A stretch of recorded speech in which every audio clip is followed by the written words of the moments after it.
Are you not mighty warriors of Israel? Have all of you suddenly become chicken? Why hide behind your mother's wrappers like frightened babies? Bring your hero to face me, if you have any. If he defeats me, my people will serve you. But if I defeat him, all of you will be our servants. His voice boomed like thunder splitting the mountains. The man making this boast was Goliath, a Philistine soldier from Gath. He was so massive that you believe you only ate pounded yam with vegetable soup and drank fresh palm wine. Disclaimer: this is a fictional retelling of a well-known Bible story. This African folklore twist is garnished with humor, proverbs, and decorum. Let's dive deeper. Goliath had been a warrior all his life. His military instruments were so big that attendants carried them for him. His shield was wide enough to serve as a canopy for a small village wedding. For 40 days, morning and evening, Goliath stood in the valley between Sukkot and Elah, taunting the Israelites without mercy. He didn't care about the warning adage that a drum sounds loudest when it is about to burst. However, the Israelite soldiers who camped in Sukkot kept quiet like frozen fish. Even their king Saul was not bold enough to face the arrogant giant. Instead, he turned to you for support, begging, please, like, subscribe, comment, and share with your friends and enemies also. Biko, this is a royal request. Then he looked around, as if scanning his soldiers, but they bent down, pretending to be inspecting their sandals. One said to his fellow, I forgot to say my prayers this morning. And the fellow replied, my nose started running since today. Another soldier near them said, if I hear that Goliath's voice, I just lie down motionless like a sack of fufu. Abner, Saul's army commander, lowered his head as if he had suddenly developed neck pain. He forgot that he who hides under a tree will still be beaten by the rain. However, there was a shepherd boy named David. He was the youngest of 8 brothers. He spent his time looking after his father's sheep and playing his guitar. One day, his father, Mazi Jesse, called him. David, took this bread and coconut, roasted yam and palm oil to your brothers in the army. Came back quickly with news, okay? Yes, Papa, David replied and went off. Just then, the voice thundered out again.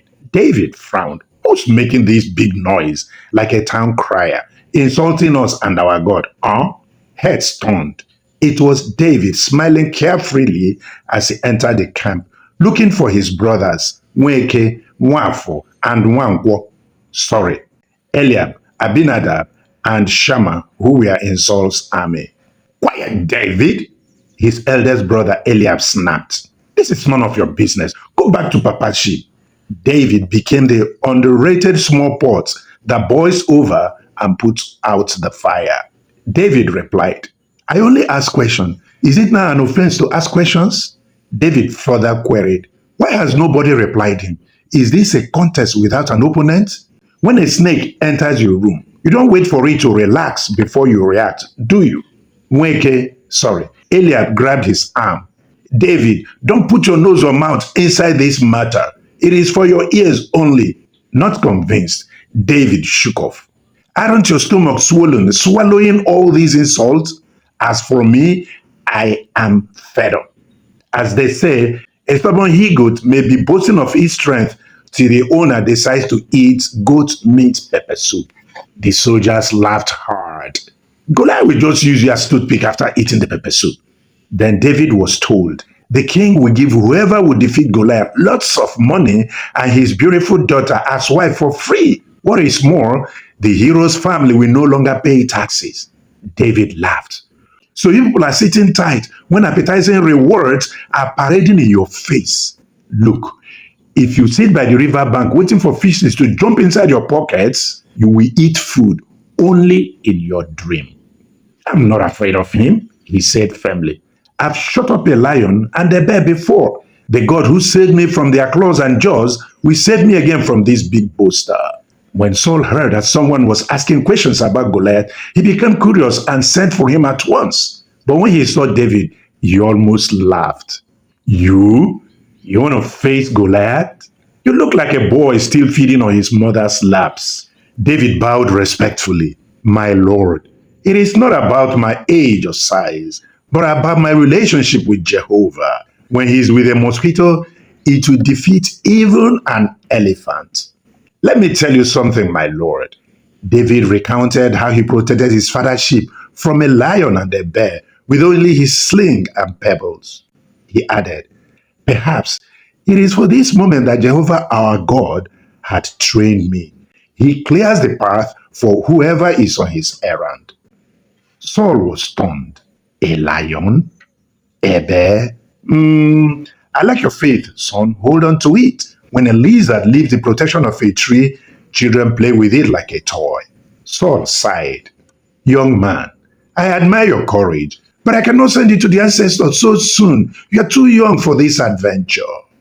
Saul thought for a moment, then said, okay, fine, but at least wear my uniform and carry my instruments.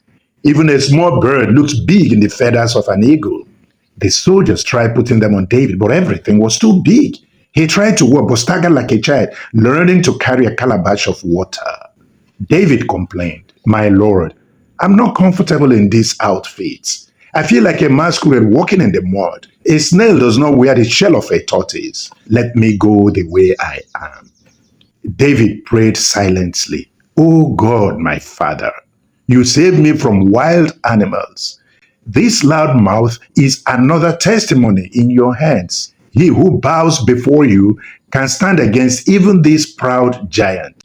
After that, he picked up his sling, walked to a nearby stream, and chose 5 smooth stones. When Saul saw how unshaken David was, he called Abner. This boy, who is his papa? Abner responded, I don't know, my lord, but his 3 elder brothers are here with us. Should I call them for you? Saul declined. As David walked toward the valley, the Israelite soldiers held their breath, their hearts sinking into their stomachs. The suspense was so cold that some of them started to sneeze and shiver. As David entered the arena, Goliath stood up like a mountain erupting from the ground. When Goliath saw that it was a boy that was coming to face him, he burst into laughter.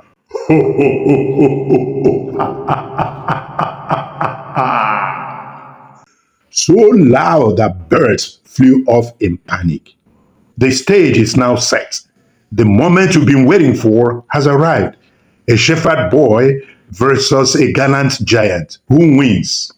If you miss part 2, it will pain you. If I've made you smile, don't quietly escape. Please allow me to catch you in the comments. Subscribe and tap the bell. Share with someone who needs to cheer up or courage to deal with a stubborn problem. Dear friends, if you were an Israelite soldier, would you have volunteered to face Goliath? Have you ever met a problem that stood before you like a giant?